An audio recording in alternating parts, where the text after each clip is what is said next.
എല്ലാവർക്കും നമസ്കാരം. മറ്റൊരു വീഡിയോയിലേക്ക് സ്വാഗതം. കഴിഞ്ഞ ആഴ്ച നമ്മൾ വീഡിയോസൊന്നും ചെയ്തിട്ടുണ്ടായിരുന്നില്ല.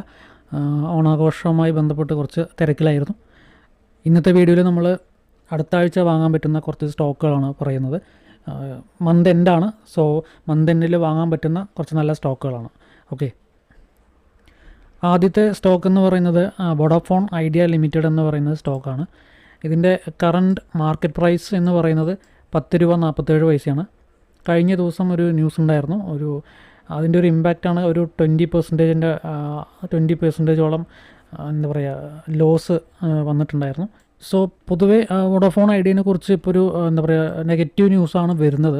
കാരണം എന്താ പറയുക ഒരു കോർട്ടിലൊരു സ്റ്റേറ്റ്മെൻറ്റ് അല്ലെങ്കിൽ ഒരു കംപ്ലയിൻറ്റ് രജിസ്റ്റർ ചെയ്തതിന് എഗെയിൻസ്റ്റാണ് ഇപ്പോൾ അവർക്ക് വന്നിരിക്കുന്നത്. ബട്ട് ഒരു ബിസിനസ് മൈൻഡ് സെറ്റോടു കൂടി നോക്കുന്ന സമയത്ത് ലോങ് ടേം എന്ന രീതിയിൽ നോക്കുന്ന സമയത്ത് നല്ലൊരു ബൈയിങ് ഓപ്പർച്യൂണിറ്റി തന്നെയാണ്. ഇതിൻ്റെ ഇപ്പോൾ ഡെയിലി ക്യാൻഡിൽ നോക്കുന്ന സമയത്ത് നല്ല ഡൗൺ തന്നെയാണ്. ബട്ട് നമ്മൾ വീക്ക്ലി ക്യാൻഡിൽ നോക്കുന്ന സമയത്തും ഒരു ബീറിഷ് ട്രെൻഡാണ് കാണിക്കുന്നത്. പക്ഷേ മന്ത്ലി ക്യാൻഡിൽ നോക്കുന്ന സമയത്ത് ഇത് വന്നിട്ടൊരു ബുള്ളിഷ് പാറ്റേൺ ആണ് ഫോം ചെയ്യുന്നത്.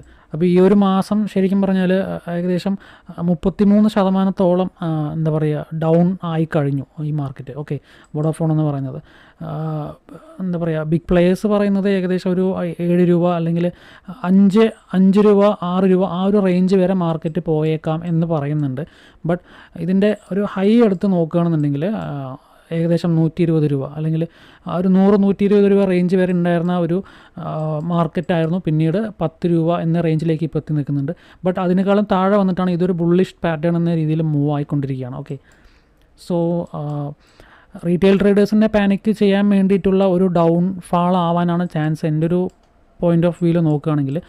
കാരണം ഹ്യൂജ് വോളിയമാണ് ഈ പറയുന്ന വോഡാഫോൺ ഐഡിയ എന്ന് പറയുന്നതിൽ ബൈയിങ്ങും ആൻഡ് സെല്ലിങ്ങും നടന്നുകൊണ്ടിരിക്കുന്നത്. ഓക്കെ, മേ ബി എന്താ പറയുക കോടിക്കണക്കിൻ്റെ ട്രാൻസാക്ഷൻ വേണമെന്നുണ്ടെങ്കിൽ ഇപ്പോൾ ചില കമ്പനീസൊക്കെ ഒരു എഗ്രിമെൻറ്റ് വെക്കുകയാണ്. ഒരു 5000 കോടിൻ്റെ ട്രാൻസാക്ഷനൊക്കെ ചെയ്യണമെന്നുണ്ടെങ്കിൽ അത്രയും ഹ്യൂജ് നമ്പർ ഓഫ് ഷെയർസ് അവർക്ക് ആവശ്യമുണ്ട്. സോ റീറ്റെയിൽ ട്രേഡേഴ്സിൻ്റെ കയ്യിലുള്ള ഷെയർസ് മാക്സിമം അവർ പുൾ ഔട്ട് ചെയ്താൽ മാത്രമേ അവർക്ക് ആ ഒരു ഷെയർ കയ്യിൽ കിട്ടുകയുള്ളൂ. ഓക്കെ, അതുകൊണ്ട് ന്യൂസിൽ നെഗറ്റീവായിട്ട് നമുക്ക് കൊടുക്കാം. ഓക്കെ, ഒരു നല്ലൊരു ഇമ്പാക്റ്റ് വരും എന്ന രീതിയിലുള്ള ഒരു ഷെയർ അല്ലെങ്കിൽ ഒരു കമ്പനിയാണെന്നുണ്ടെങ്കിൽ നെഗറ്റീവ് ന്യൂസ് കൊടുത്തിട്ട് വേണമെങ്കിൽ പോലും ബൈ ബാക്ക് ചെയ്യാം. അവർക്ക് മാർക്കറ്റിൽ മാക്സിമം ഷെയർസിനെ വാങ്ങാനുള്ളൊരു പോസിബിലിറ്റി ഉണ്ട്. സോ ഒരു ബിസിനസ് മൈൻഡ് സെറ്റോടുകൂടി നോക്കുകയാണെന്നുണ്ടെങ്കിൽ ഒരു മന്ത്ലി ക്യാൻഡിലാണിത്. ഇനിയൊരു 1 വീക്ക് എന്ന് പറയുന്നത് നമുക്ക് ഡൗൺ ആണെങ്കിൽ പോലും നമുക്കിത് ആവറേജ് ചെയ്യാനുള്ളൊരു ഓപ്ഷനും കൂടിയാണ്. സോ വോഡാഫോൺ ഐഡിയ എന്ന് പറയുന്ന ഒരു ബൈയിങ് ഓപ്പർച്യൂണിറ്റിയാണ്. വാങ്ങിച്ച് ഹോൾഡ് ചെയ്യുന്നതാണ് ഏറ്റവും ബെസ്റ്റ്. 10% അച്ചീവ് ചെയ്യാനുള്ള പോസിബിലിറ്റി എന്ന് പറയുന്നത് വളരെ കൂടുതലാണ്. 10%ൻ്റെ കാര്യം പറഞ്ഞപ്പോൾ ഞാൻ വേറൊരു കാര്യം കൂടെ പറയാം. അതായത് ഇപ്പോൾ ഒരു 100 രൂപയുടെ ഒരു ഷെയർ ഇപ്പോൾ ഈ വോഡാഫോൺ ഐഡിയ എന്ന് പറയുന്നത് 100 രൂപയിൽ വാങ്ങിച്ചൊരു വ്യക്തിക്ക് ഈ ഒരു 10 രൂപയിലെത്താൻ ഏകദേശം 90% അവർക്ക് ലോസ് വന്നിട്ടുണ്ടാവുക. വാങ്ങിച്ചങ്ങനെ ഹോൾഡ് ചെയ്തതാണെങ്കിൽ. ഓക്കെ, വൺസ് അവർ ആവറേജ് ചെയ്തതാണെങ്കിൽ അവർക്ക് പ്രോഫിറ്റ് കിട്ടാനുള്ള പോസിബിലിറ്റി വളരെ കൂടുതലാണ്. കാരണം ഇതിപ്പോൾ ഒരു ബ്രേക്ക് ഓഫ് സ്ട്രക്ചർ നൽകി തിരിച്ച് വന്ന് ഈ ഒരു OBയിലേക്ക് മാർക്കറ്റ് വന്നിട്ട് കയറുന്ന ഈ ഒരു ടൈമിൽ ഈ ഒരു സിംഗിൾ മന്ത് തന്നെ നോക്കിയാൽ നിങ്ങൾക്ക് മനസ്സിലാവും. ഇവിടുത്തെ ഈ ഒരു റിട്ടേൺ, ഈ ഒരു സൈഡിലുള്ള റിട്ടേൺ നോക്കിയാൽ നിങ്ങൾക്ക് മനസ്സിലാവും 95% റിട്ടേൺ ആണ് ഇവിടെ കൊടുത്തിരിക്കുന്നത്. ഓക്കെ, ഒരു മാസം 95%. അതായത് 100 രൂപൻ്റെ ഒരു ഷെയർ 10 രൂപയിലേക്ക് വരുന്ന സമയത്ത് 90% ലോസും 10 രൂപയുടെ ഷെയർ വീണ്ടും 90 രൂപയിലേക്ക് പോകുന്ന സമയത്ത് 900% അല്ലെങ്കിൽ 900% പ്രോഫിറ്റാണ് വരുന്നത്. ഈ 2 ഡിഫറൻസ് ആരും മനസ്സിലാക്കുന്നില്ല. ഓക്കെ, താഴെ വരുന്ന സമയത്ത് ഒരുപാട് ലോസ് വരുന്നു എന്ന് പറഞ്ഞ് പാനിക് ആവുന്നതാണ് എല്ലാവരും കൂടുതലും ചെയ്യുന്നത്. ബട്ട് ആ താഴെ വരുന്നത് ഒരു ബൈയിങ് ഓപ്പർച്യൂണിറ്റി ആണ് എന്ന് ആരും മനസ്സിലാക്കുന്നില്ല. ഇവിടെ ആവറേജ് ചെയ്ത് കഴിഞ്ഞാൽ അല്ല, ആവറേജിങ് സ്വിംഗ് ട്രേഡിങ്ങിൻ്റെ ഏറ്റവും എന്താ പറയുക ഇമ്പോർട്ടൻ്റ് ആയിട്ടുള്ള ഒരു സബ്ജക്റ്റാണ് ആവറേജിങ് എന്ന് പറയുന്നത്. ലൈക്ക് മ്യൂച്വൽ ഫണ്ടിൽ നടക്കുന്നതും ആവറേജിങ് തന്നെയാണ്. ഇപ്പോൾ മ്യൂച്വൽ ഫണ്ടിൽ മന്ത്ലി SIP ഒക്കെ ഇടുന്നവർക്ക് അറിയാം, മാർക്കറ്റ് ഡൗൺ ആണെങ്കിൽ പോലും ലോങ് ടേമിൽ നോക്കുന്ന സമയത്ത് ആവറേജ് ചെയ്യുന്നതോറും അതൊരു കോമ്പൗണ്ടിങ് എന്ന രീതിയിലേക്ക് കൺവേർട്ടായി ഹ്യൂജ് പ്രോഫിറ്റ് കിട്ടാനുള്ള പോസിബിലിറ്റി വളരെ കൂടുതലാണ്. സെയിം പാറ്റേൺ ആണ് നമ്മൾ ഇവിടെയും ചെയ്യേണ്ടത്. ഓക്കെ, നമ്മൾ താഴേക്ക് ഇറങ്ങുകയാണെന്നുണ്ടെങ്കിൽ നമ്മൾ സ്റ്റോക്കുകൾ ആവറേജ് ചെയ്ത് കഴിഞ്ഞാൽ നമുക്ക് 10% എന്ന് പറയുന്ന നമ്മുടെ ആ ഒരു ടാർഗറ്റ് അച്ചീവ് ചെയ്യാനുള്ള പോസിബിലിറ്റി വളരെ കൂടുതലാണ്.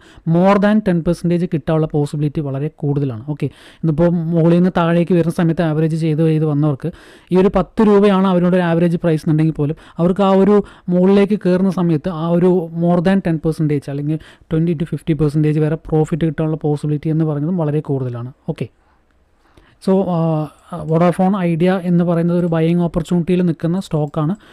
താഴേക്ക് ഇറങ്ങുകയാണെങ്കിൽ പോലും നമുക്കത് ആവറേജ് ചെയ്യാം. ഓക്കെ, അടുത്ത സ്റ്റോക്ക് എന്ന് പറയുന്നത് സുബിറ്റ്സ് ലിമിറ്റഡ് എന്ന് പറയുന്ന സ്റ്റോക്കാണ്. ഇതിൻ്റെ കറണ്ട് മാർക്കറ്റ് പ്രൈസ് എന്ന് പറയുന്നത് 27 രൂപ 22 പൈസയാണ്. ഇത് ഞാൻ ഇതിന് മുമ്പ് പറഞ്ഞൊരു വീഡിയോയിൽ പറഞ്ഞ സെയിം ഒരു സ്റ്റോക്ക് തന്നെയാണ്.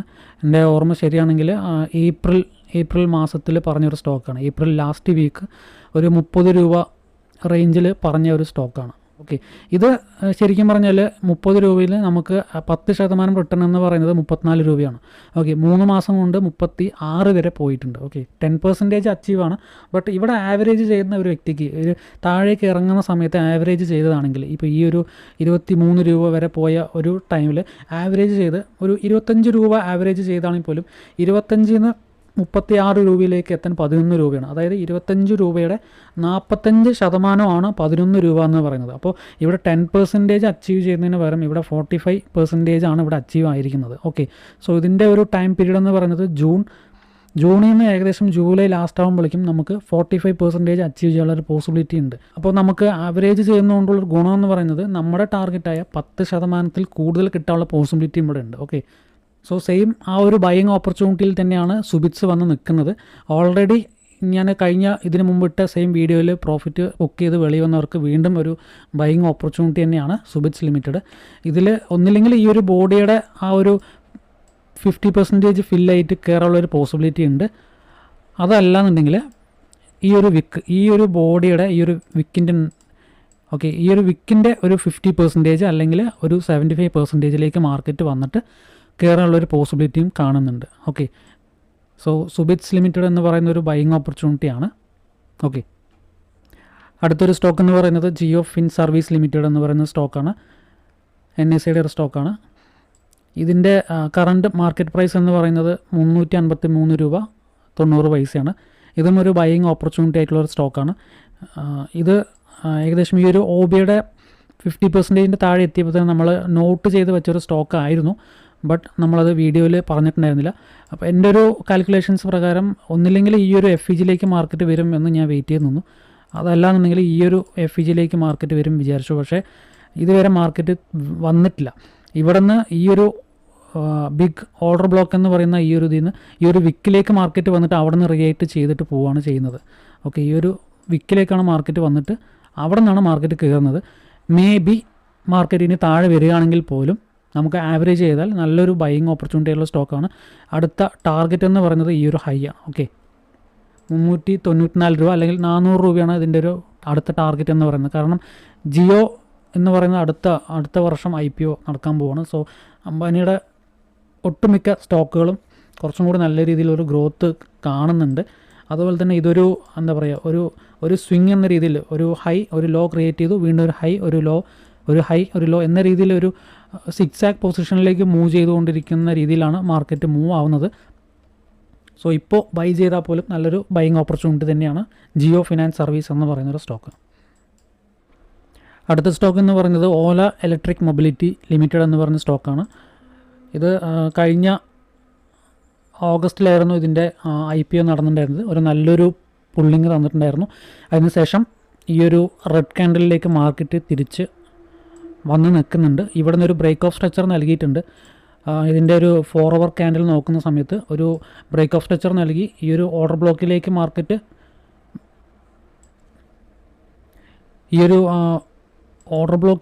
വരുന്നതിന് പകരം ഇവിടെയുള്ള ഒരു FEGയിലേക്ക് മാർക്കറ്റ് വന്നിട്ട്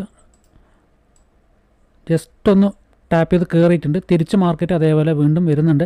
മേ ബി ഇവിടുത്തെ OBയിലേക്ക് മാർക്കറ്റ് വരാനുള്ളൊരു പോസിബിലിറ്റി ഉണ്ട്. അങ്ങനെ വരികയാണെങ്കിൽ പോലും നമുക്കൊരു നല്ലൊരു ബൈയിങ് ഓപ്പർച്യൂണിറ്റിയാണ്. ഇതിൻ്റെ കറണ്ട് മാർക്കറ്റ് പ്രൈസ് എന്ന് പറയുന്നത് 111 രൂപ 17 പൈസയാണ്. സോ ഈ ഒരു റേഞ്ച് എന്ന് പറയുന്നത് നല്ലൊരു ബൈയിങ് ഓപ്പർച്യൂണിറ്റി ഉള്ള റേഞ്ചാണ്. ഇൻ കേസ് ഇവിടുന്ന് മാർക്കറ്റ് താഴെ ഇറങ്ങി ഈ ഒരു ലിക്വിഡിറ്റി എടുക്കാനുള്ള ഒരു പോസിബിലിറ്റി ഉണ്ട്. വൺസ് ഇവിടെ ഇട്ട് താഴെ വരികയാണെങ്കിൽ പോലും നമുക്കിവിടെ ആവറേജ് ചെയ്തിട്ട് മാർക്കറ്റ് അടുത്ത ഒരു സ്വിംഗ് ഹൈയിലേക്ക് പോകാനുള്ള ഒരു പോസിബിലിറ്റി ഉണ്ട്. സോ ഇതാണ് അടുത്ത ടാർഗറ്റ് എന്ന് പറയുന്നത് 157 രൂപ എന്ന് പറയുന്നത്. സോ 10% അച്ചീവ് ചെയ്യാനുള്ള പോസിബിലിറ്റി വളരെ കൂടുതലാണ്. മാർക്കറ്റ് കയറാനുള്ള പോസിബിലിറ്റി ഉണ്ട്. ഓല ഇലക്ട്രിക് മൊബിലിറ്റി എന്ന് പറയുന്നത് പുതിയതായിട്ടുള്ള ഒരു ഇപ്പോൾ ലേറ്റസ്റ്റ് ആയിട്ട് IPO നടന്നൊരു സ്റ്റോക്കാണ്. ഈ ഒരു 100 രൂപ അല്ലെങ്കിൽ 110 രൂപ എന്ന് പറയുന്നത് ഡിസ്കൗണ്ട് പ്രൈസ് തന്നെയാണ്. താഴേക്ക് ഇറങ്ങുകയാണെങ്കിൽ പോലും നമ്മൾ ആവറേജ് ചെയ്യുന്നതുകൊണ്ട് നമുക്ക് ലോങ് ടേമിന് നല്ലൊരു സ്റ്റോക്കാണ്. ഒരു മൾട്ടി ബാഗർ സ്റ്റോക്ക് എന്ന് വേണമെങ്കിൽ പറയാം. ലോങ് ടേമിനും നല്ലതാണ്. ഒരു സ്വിംഗ് ട്രേഡിംഗ് എന്ന രീതിയിൽ 10% അച്ചീവ് ചെയ്യാൻ ആണെങ്കിൽ പോലും വളരെ നല്ല സ്റ്റോക്ക് തന്നെയാണ്. ഓക്കെ, അടുത്തൊരു സ്റ്റോക്ക് എന്ന് പറയുന്നത് ടാറ്റ സ്റ്റീൽ ലിമിറ്റഡ് എന്ന് പറയുന്ന സ്റ്റോക്കാണ്. ഇതിൻ്റെ കറണ്ട് മാർക്കറ്റ് പ്രൈസ് എന്ന് പറയുന്നത് 152 രൂപയാണ്. സോ ഇതും ഒരു എന്താ പറയുക, ഒരു ഡൗണിന് ശേഷം ഒരു ചെറിയൊരു ബ്രേക്ക് ഓഫ് സ്ട്രക്ചർ നൽകിയിട്ടുണ്ട്. ഇതിൻ്റെ 4 hour ക്യാൻഡിൽ നോക്കുന്ന സമയത്ത് ഒരു ബ്രേക്ക് ഓഫ് സ്ട്രക്ചർ നൽകി ഒരു റീട്രേസ്മെൻറ്റ് എന്ന രീതിയിലേക്ക് മാർക്കറ്റ് വന്ന് വീണ്ടും ഒരു ബ്രേക്ക് ഓഫ് സ്ട്രക്ചർ നൽകി ഒരു OBയിലേക്ക് വന്ന് കയറുന്നുണ്ട്. സോ ഇതും നല്ലൊരു ബൈയിങ് ഓപ്പർച്യൂണിറ്റി ആയിട്ടുള്ളൊരു സ്റ്റോക്കാണ് ടാറ്റ സ്റ്റീൽ എന്ന് പറയുന്നത്. ടാറ്റ സ്റ്റീലിൻ്റെ ഡൗൺ നോക്കുന്ന സമയത്ത് ഒരു എന്താ പറയുക, നല്ലൊരു FEG ഗ്യാപ്പുകൾ നല്ലതുപോലെ കാണുന്നുണ്ട്. ഇവിടെ ഒരു FEG ഗ്യാപ്പ് ഉണ്ട്. അതുപോലെ തന്നെ ഈ candle, first candle and third candle നോക്കുന്ന സമയത്ത് ഇതൊന്നും ഫില്ല് ചെയ്തിട്ടില്ല. ഓക്കെ, ഹ്യൂജ് ഗ്യാപ്പ് കാണുന്നുണ്ട്. സോ ഈവൻ ഇതൊരു ഡൗൺ ട്രെൻഡ് ആണെങ്കിൽ പോലും ഇപ്പോൾ ഇവിടെ ഒരു ബ്രേക്ക് ഓഫ് സ്ട്രക്ചർ നൽകിയിട്ട് മാർക്കറ്റ് കയറി. അതേപോലെ ഇനിയിപ്പോൾ ഈ ഒരു ബ്രേക്ക് ഓഫ് സ്ട്രക്ചർ ഇവിടെ ഒരു ബ്രേക്ക് ഓഫ് സ്ട്രക്ചർ നൽകി. സോ ഇനി മാർക്കറ്റ് ഡൗൺ ട്രെൻഡിൽ വരികയാണെങ്കിൽ ഒന്നില്ലെങ്കിൽ ഇവിടെയുള്ള ഒരു green candle, bearish order block എന്ന് പറയുന്ന ഈ ഒരു ഗ്രീൻ ക്യാൻഡിലേക്ക് മാർക്കറ്റ് വന്നിട്ട് താഴെ ഇറങ്ങണം. അതല്ല എന്നുണ്ടെങ്കിൽ ഇവിടെയുള്ള ബെയറിഷ് ഓർഡർ ബ്ലോക്ക്, ഈ ഒരു ഓർഡർ ബ്ലോക്കിലേക്ക് മാർക്കറ്റ് വന്നിട്ട് താഴെ ഇറങ്ങാനുള്ള പോസിബിലിറ്റിയാണ് കാണുന്നത്. സോ ഇവിടെ നിന്ന് ബൈ ചെയ്ത് കഴിഞ്ഞാൽ ഇപ്പോൾ ഡൗൺ ട്രെൻഡ് ആണെങ്കിൽ പോലും മുകളിലേക്ക് കയറിയിട്ട് വേണം താഴെ ഇറങ്ങണമെങ്കിൽ അതും നമുക്കൊരു 10% അച്ചീവ് ചെയ്യാനുള്ള പോസിബിലിറ്റിയാണ്. അതല്ല മുകളിലേക്കാണ് മാർക്കറ്റ് കയറുന്നുണ്ടെങ്കിൽ ഓൾറെഡി ഒരു ലിക്വിഡിറ്റി ടേക്ക് ചെയ്തിട്ടുണ്ട്. അതിനുശേഷം 4 hour ഒരു OBയും വന്നിട്ടുണ്ട്. സോ ഇവിടെ നിന്ന് മാർക്കറ്റിന് കയറുകയാണെങ്കിൽ പോലും അതും നമുക്കൊരു ബൈയിങ് ഓപ്പർച്യൂണിറ്റി തന്നെയാണ്. സോ രണ്ട് സൈഡിൽ നോക്കുകയാണെങ്കിൽ പോലും ടാറ്റ സ്റ്റീൽ എന്ന് പറയുന്നത് ഇപ്പോൾ വാങ്ങി ഹോൾഡ് ചെയ്യുന്നത് നല്ലൊരു ബൈയിങ് ഓപ്പർച്യൂണിറ്റി തന്നെയാണ്. ഓക്കെ, അടുത്തൊരു സ്റ്റോക്ക് എന്ന് പറയുന്നത് ട്രൈഡൻ്റ് എന്ന് പറയുന്നൊരു സ്റ്റോക്കാണ്. ഇതിൻ്റെ കറണ്ട് മാർക്കറ്റ് പ്രൈസ് എന്ന് പറയുന്നത് 36 രൂപയാണ്. ഇതും ഒരു ബൈയിങ് ഓപ്പർച്യൂണിറ്റിയിൽ വന്ന് നിൽക്കുന്ന സ്റ്റോക്കാണ്. ഇതിൻ്റെ വീക്ക്ലി ക്യാൻഡിൽ നോക്കുകയാണെങ്കിൽ ഇതൊരു ബുള്ളിഷ് OBയിലേക്ക് മാർക്കറ്റ് വന്ന് നിൽക്കുന്ന ഒരു സമയമാണ്. സോ ഡെഫിനറ്റ്ലി ഇതൊരു ബൈയിങ് ഓപ്പർച്യൂണിറ്റിയാണ്. ഓൾറെഡി ഇവിടെ ഉണ്ടായിരുന്ന ഈ ലിക്വിഡിറ്റീസ് എല്ലാം ടേക്ക് ചെയ്തിട്ടുണ്ട്. ഈ ഒരു ഹ്യൂജ് വിക്കിലേക്ക് മാർക്കറ്റ് ഇനി വന്ന് റിയാക്ട് ചെയ്യാനുള്ള ഒരു പോസിബിലിറ്റി വളരെ കൂടുതലാണ്. ഓൾറെഡി ആ വിക്കിലേക്ക് മാർക്കറ്റ് വന്ന ഒരു ചെറിയൊരു റിയാക്ഷൻ തന്നിട്ടുണ്ട്. മേ ബി തിരിച്ച് വീണ്ടും ഒരു റീട്രേസ്മെൻറ്റ് എന്ന രീതിയിലേക്ക് മാർക്കറ്റ് വന്ന് ഈ ബോർഡിൻ്റെ താഴെ ഇവിടെ മാർക്കറ്റ് വരാനുള്ള പോസിബിലിറ്റിയും കാണുന്നുണ്ട്. അതല്ല ഇവിടെ നിന്ന് തന്നെ ഈ ബോഡിയിൽ തന്നെ മാർക്കറ്റ് റിയാക്ട് ചെയ്തിട്ട് ഒരു അപ് ട്രെൻഡിലേക്ക് പോകാനുള്ളൊരു പോസിബിലിറ്റി ഉണ്ട്. സോ ട്രൈഡൻ്റ് ലിമിറ്റഡ് എന്ന് പറയുന്നത് നല്ലൊരു ബൈയിങ് ഓപ്പർച്യൂണിറ്റി ഉള്ള സ്റ്റോക്കാണ്. ഓക്കെ, നമുക്ക് 10% അച്ചീവ് ചെയ്യാനുള്ള പോസിബിലിറ്റി വളരെ കൂടുതലാണ്. ഇത് ഈക്വൽ ഹൈ ആണ്. സോ ഡെഫിനറ്റ്ലി ഈ ഒരു ഈക്വൽ ഹൈ ടേക്ക് ചെയ്യാനുള്ള ഒരു പോസിബിലിറ്റി വളരെ കൂടുതലാണ് ICT പ്രൈസ് ആക്ഷൻ പ്രകാരം. ഓക്കെ, അടുത്ത ആഴ്ച വാങ്ങാൻ പറ്റുന്ന സ്റ്റോക്കുകളാണ് നമ്മളിപ്പോൾ ലിസ്റ്റ് ചെയ്തിരിക്കുന്നത്. അതിൽ 1-2 സ്റ്റോക്കുകൾ ഓൾറെഡി നമ്മൾ കഴിഞ്ഞ ഒരു ഏപ്രിൽ മെയ് മാസത്തിൽ പറഞ്ഞ സ്റ്റോക്കായിരുന്നു. അത് 10% അച്ചീവ് ചെയ്തിട്ടുണ്ട്. ചിലത് അതിൽ കൂടുതൽ അച്ചീവ് ചെയ്തിട്ടുണ്ട്. അത് എന്താ പറയുക, അതിൻ്റെ പ്രോഫിറ്റ് ബുക്ക് ചെയ്ത് വെളി വന്നവർക്ക് വീണ്ടും ഒരിക്കൽ കൂടി വാങ്ങാനുള്ള ഒരു ഓപ്പർച്യൂണിറ്റിയാണ്. അതല്ല പുതിയതായിട്ട് വാങ്ങുകയാണെങ്കിൽ പോലും അവർക്കും ഒരു ഓപ്പർച്യൂണിറ്റിയാണ് വാങ്ങാനുള്ളത്. സോ ഈ ഒരു 6 സ്റ്റോക്കാണ് നമുക്ക് ഇനി അടുത്ത ആഴ്ച നമുക്ക് വാങ്ങാൻ പറ്റുന്ന സ്റ്റോക്കുകൾ. ഓക്കെ, അപ്പോൾ അടുത്തൊരു വീഡിയോയിൽ പുതിയൊരു കണ്ടൻറ്റുമായിട്ട് എത്താം. Thank you.